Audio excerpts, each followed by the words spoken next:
Hey, welcome to another Q&A for the San Francisco Indie Fest Shorts Film Festival 2023. Glad you're watching, glad to have you here. You just saw some exceptional short films, and we're lucky enough to have the filmmakers with us here today. Hey, filmmakers.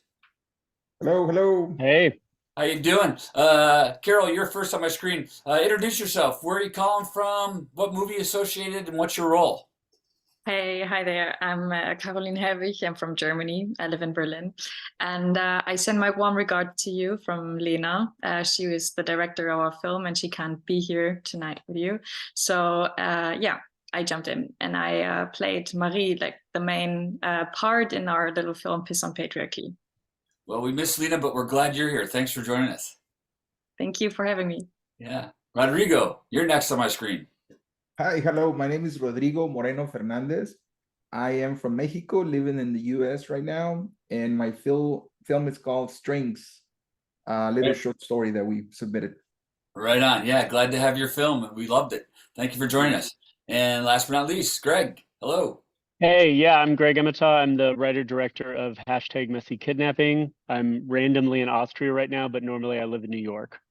So excited to be here. I hope you enjoyed it. Yes, we did. That's why you're in our film festival. First off, congrats for getting into our festival, and then also congrats on finishing making a film. As you guys know, it's no small endeavor. So congratulations. Greg, since we left off with you, and you're randomly in Australia, but your film takes place Austria, but Austria, sorry, Austria. Your film takes place in Paris, no? yes, yeah. So I have a very good friend who's also the lead actor in the film, Sarah Arland, who also co-produced the film. And we've made a lot of films together, and she lives in Paris, but we went to college together at Berkeley in California. It really, So near you. yeah, right on. In San Francisco, it really adds a lot to the production value. Really beautiful. All these films are beautiful, well shot. They're very professional. Love watching them. But how was shooting on location where you were, Greg? How was that Well, location? the good thing about like the Louvre is everyone already has a camera. So we just brought a DSLR in there and we're kind of stealing shots everywhere. And then there was a little just running around the city and then, there was like some stock footage kind of laced in there to make it happen. But we shot it all in about 2 days. Wow, But it was pretty wild. The best part was when Sarah, who's looked her acting was so incredible that like people started asking her like where they should go to find different paintings in the museum. She looked so much like she worked there when we were filming. So very cool.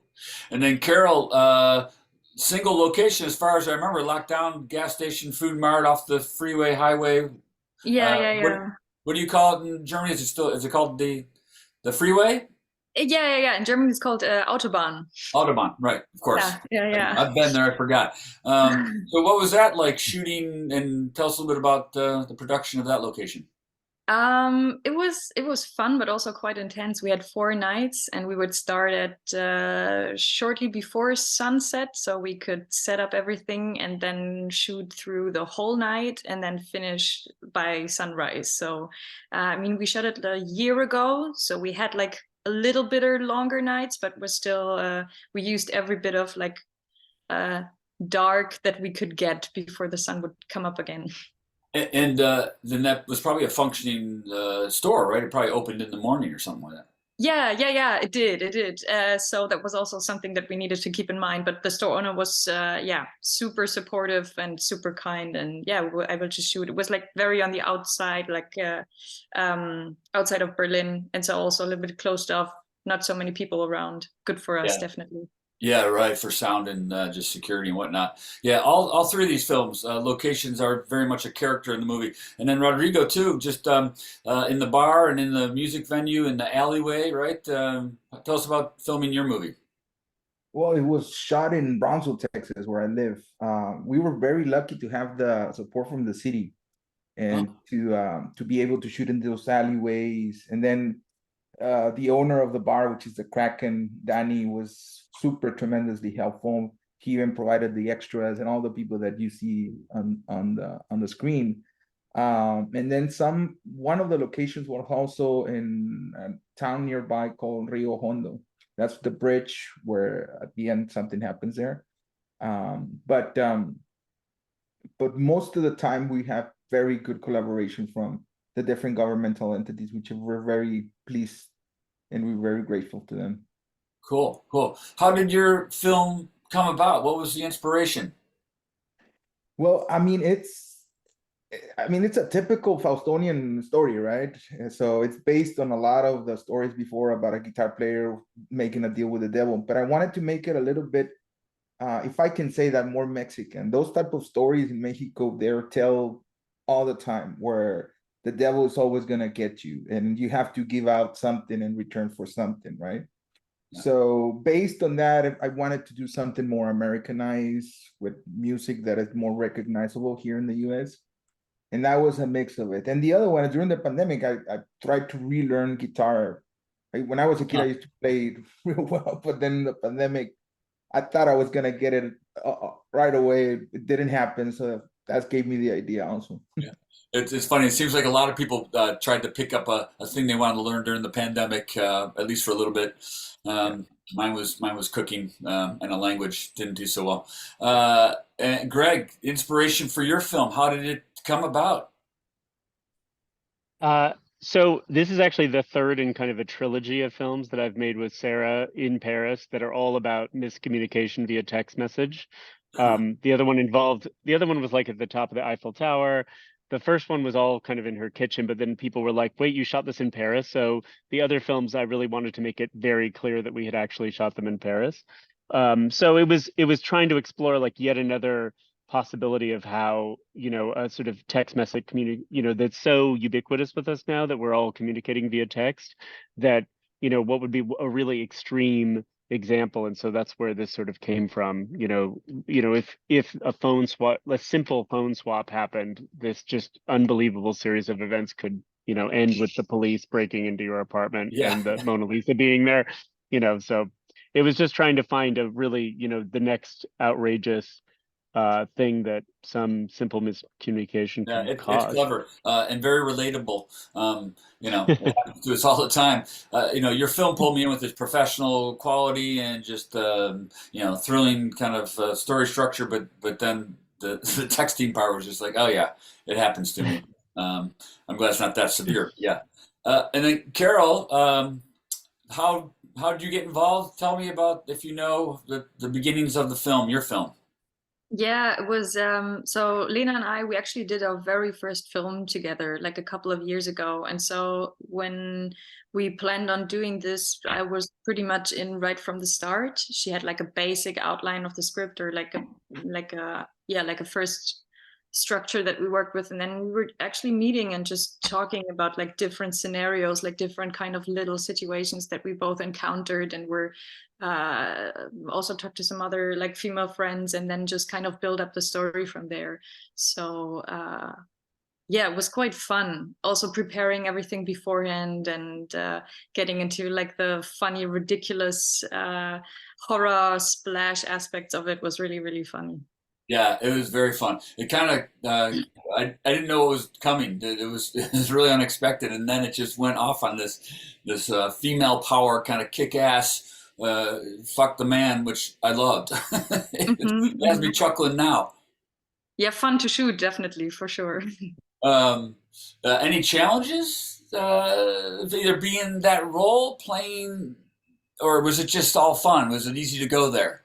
I think I'd like to be honest. I think the biggest challenge was actually like after the second or third night, when I don't know if you have like many night shoots in a row. At some point, like your brain just doesn't work anymore. So you really try to, kind of get it together. But we could feel the crew and everyone was like kind of a little bit strange headed.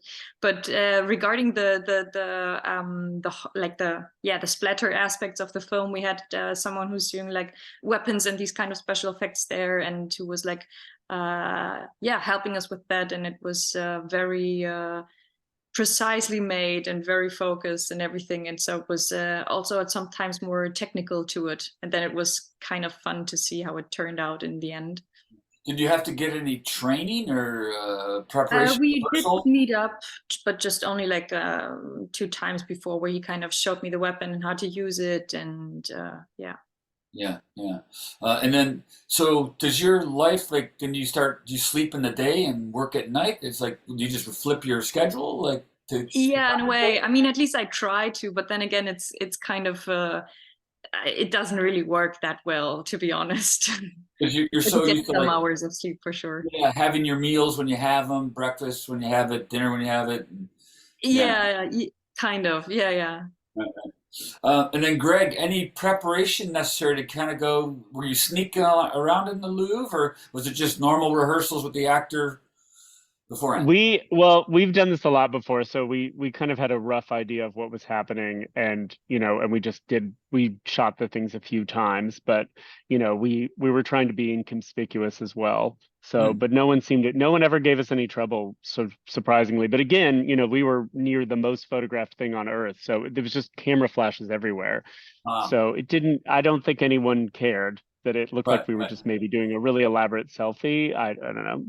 Right, right. Or they didn't know. It's So just like an elaborate selfie. yeah, I mean, we had it. There was a script, so we knew like, okay, we need something here, and then we found things like the whole like her eating that salad with the dripping dressing and freaking out just happened because we actually had to eat, and I was like, well, maybe we could shoot something here and have this scene happen in this cafe. So Oh, it was pretty organic actually. pretty cool. Yeah, it almost seems like it was all scripted and rehearsed, and you were in control of everything. The location and everything. Smoke and mirrors. That's But filmmaking. movie Yeah, making. yeah. Yeah, A lot of trial Rodrigo. and error actually. Yeah, yeah, Rodrigo. Any challenges for you? Um, you know, I had a great crew that pretty much did the work. I guess the shots where we go into the guitar, that was a little bit of they had a little bit of problem shooting that, but honestly, it wasn't that.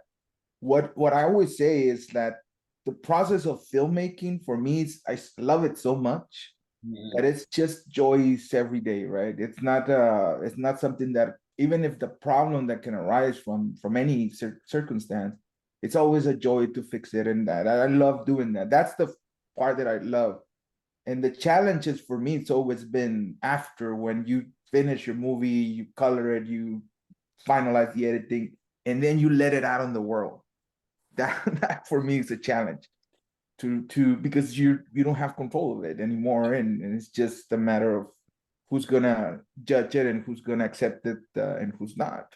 It's almost like giving birth. It becomes its own baby, right? It becomes its own living thing I out of your always hand. say, I always say it's like letting your toddler into the woods. Yeah, Yeah, yeah. it looks like that, it feels like that. Well, so have you made other shorts before? Yes, I've done a feature, a short, and this is my second short. Yes. Okay, why'd you do? If you made a feature already, why didn't you make another feature? Why another? Why is this a short? I'm going backwards. I always say, because I started with a feature, now a short, now I'm gonna submit a script. It's going the other way. No, it's just it was very cocky of me to say, to try to do a feature. That's my first thing. I should have Yeah, started with shorts. I started learning more, especially the film festival circuit and all of that, right? yeah. So after it got a good review and did well and everything, but I thought of myself, I gotta start by something more attainable, and that's why I'm starting. Actually, I'm filming my third short in December, and then after that, yes, I'm gonna go for the big one, for the feature. Right on, right on. Greg, have you made a feature, and why did this? Why is this a short? Why didn't you make a feature film out of this? Well, yeah, I've made a feature before, and this actually I shot before the feature. So we shot this in like 2014, and it just sort of languished, and I didn't have a chance to really finish it until the pandemic. Uh, And then we to get a score all together and everything. So technically it is a short that was finished after a feature, but yeah. But I have a lot of feature ideas that I'm brewing now. But getting a feature off the ground is the ultimate challenge. So working towards that. But this didn't feel, I feel like these want to not be you know, that long for the idea of the story. I guess you could try to extend it, but then you'd have to have like much more full characters and other things happening in their lives. And my feature also involved a lot of like miscommunication via text message. So I've like put that to bed, I think now. We'll see. Right. Well, and it's kind of like you guys listened to the nature of the material or story. Like it told you how long it wanted to be. It told you that it wanted to be a short, right? You didn't like force it, if you will, right? And then Carol, I'm betting you've been in feature films as well. What's the difference? Do you prefer one or the other? All the same? How is working on the short? You know, compare shorts and features. I mean, what's nice when you have more shooting days or when you're in a feature, it's just that you get to have more time with it in a way. That is of course super nice, and in general, just the doing aspect, like as Rodriguez also said, it's so fun to do it, so you get to do it more. That's super nice. And also just how much time you actually spend in a world and spend with a part, and Yeah. you can elaborate a little bit more. But I also think, like just as you said, like some stories are just they also work because they're short. Like they're meant to be a short film, and they're meant to be short, and they're meant to be like these little snippets and a little bit more punchy. And I think especially for this one, I think it wouldn't have it. Maybe you could take the topic and kind of translate it into something else, but I think it needed to have like this rhythm in a way. Right. Yeah.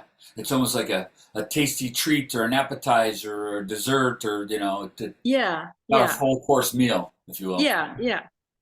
Um, and then since we have you here as an actor, how was working with Lena? What was she like? Now she's not here. She's not watching. You can pick on her or say whatever you want about her. I'm kidding. Well, actually, I can only say good things. It's true. I mean, we did as we did also do our first film together. It was super nice to be working with her again. And Lena just has this also with the other things. She often also works as a script writer just for German television and stuff. And we also worked on a different project that she wrote. And it's just she has this very like dry humor.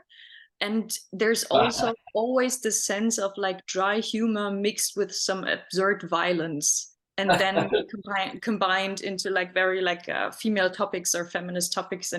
And she also wrote a drama before for a feature film and everything. And of course it has a different tone, then there's a different general setting to it, but still I really feel like it's she has a very certain style, and it's also within her personality. So we're also friends in real life, and it's just, I don't know, I just enjoy. She's one of these friends, like I go tell her a story and she can just go like boom, boom, like with one sentence, like sum up the whole thing, and I'm like, oh yeah, you're right.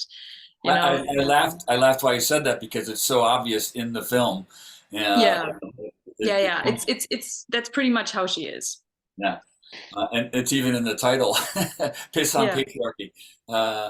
Yeah, it's great. What was one thing about Lena's directorial, I don't know, process style?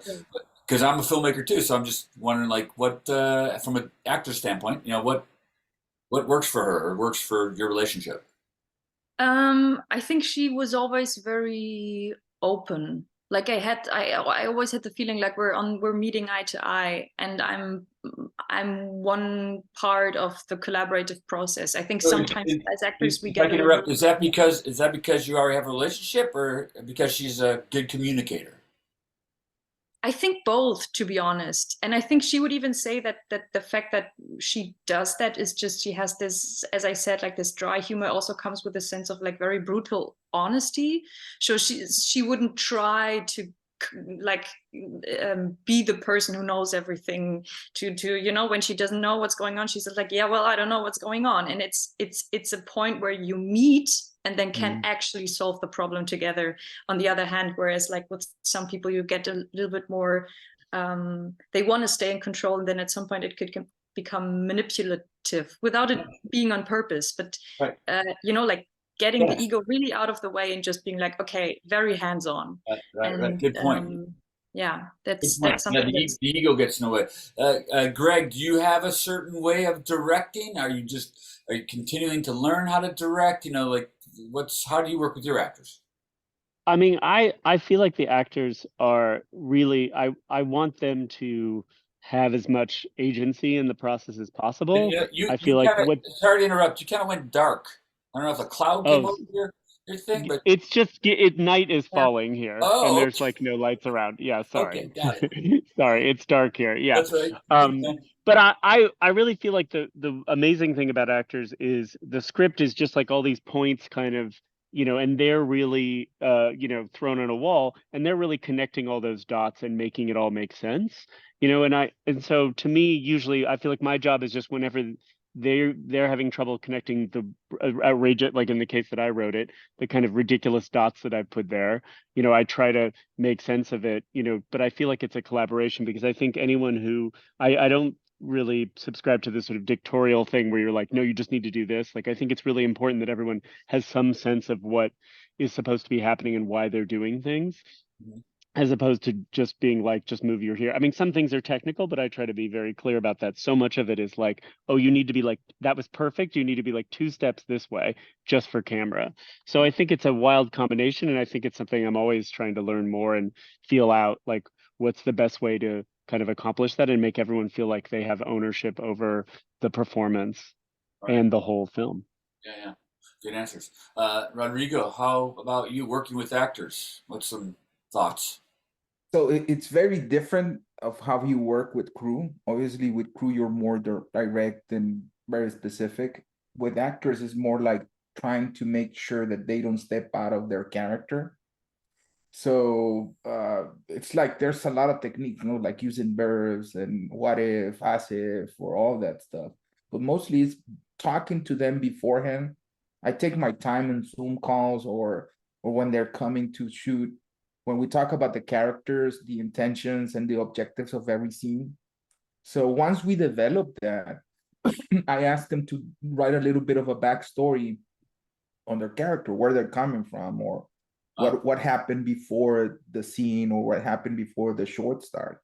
yeah. And after that, then I let them be. I mean, on sets, I really there's little minor things that I go about telling them, little suggestions here and there, just to tweak it a little bit, because I don't want to mess up their performances. Right. Yeah. Maybe Sometimes just less is blocking. more, right? Yes, I mean, I don't say on set. After I told them the blocking where they're gonna move and everything, which is something that very specific. There's nothing to do with the performance or I mean, the character's performance. After that, then I just let them be and have them arrive. If there's one or two shots that I like, then I say, okay, well, let's stop. This is great. Why don't we play around? If you want to give it a new vibe, or let's play this more funnier, or whatever it is that we're seeking for, then that's something that can happen on the third, fourth takes. I don't take more than, I mean, I think the longest take that we took on one of the scenes, and it wasn't because of the actor's fault, it was more of a crew thing. Mhm. It was more like 6 or 7 takes, Yeah. the most. It's really, if you've done your job beforehand and if Right. they know the character, you shouldn't be shooting a lot of More than that, yeah. Well, we got time for one or two more questions, especially since Greg is starting to fade away into the dark there. Sorry. No, no, it's quite all right. Greg, do you have a favorite moment, a favorite scene in your movie? That's a good question. They're all favorites. Um, I think my favorite moment is actually just when the babysitter and the boyfriend, like unwrap the package and realize what it is. And yeah, that reaction is maybe my favorite moment. yeah. Or I guess I could also combine this question like a favorite filmmaking moment that, during production, if you will, if you want to share that too. Oh, that's I think well probably the most outrageous that the moment where she's running out of the Louvre holding this thing and like in reality like Sarah like this huge thing she was holding that we had as the stand-in for the painting was so Ruli, like she was having so much trouble just holding on to it, and it was cold and the wind was blowing. So that was just a fun, I feel like that was a great act. It ended up being much more comedic than I think we imagined, but we both really enjoy how it turned out because it became actually about her struggling to even hold on to this thing as she was, running out, looking unbelievably suspicious. Yeah. Right. Rodrigo, a favorite moment of your film, making the movie? There's two favorite moments on the movie. One, I like the dialogue that they have on the alley, Yeah, and me too. where they introduce themselves and how. And I was reading Pedro Páramo, a book, a Mexican book that I really inspired by that. So when I wrote it, I liked it, and then when we filmed it, I was like, oh, it came out of close to what those are the really satisfying moments as a writer when you see the thing. And then at the end where they talk about love and what is love in reality, that's another thing that I liked. And my favorite movie shooting it, I think it was the bridge scene, just because it was the last day and we accomplished all the other scenes. So that day was really relaxed and we were having fun. So Yeah. that's probably the best moment. Yeah. Oh yeah, you're reaching the finish line. Right on. Yeah. Carol, same question to you.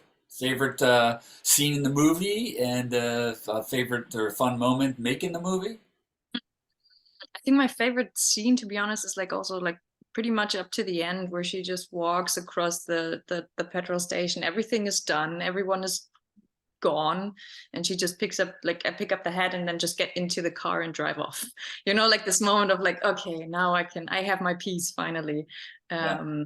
Because it also felt like that doing it. I think fun to shoot was definitely the scene with the dog, because I was simultaneously off camera holding a piece of cheese in my hand, trying to wiggle it into his direction so he would kind of like turn his head and look at me.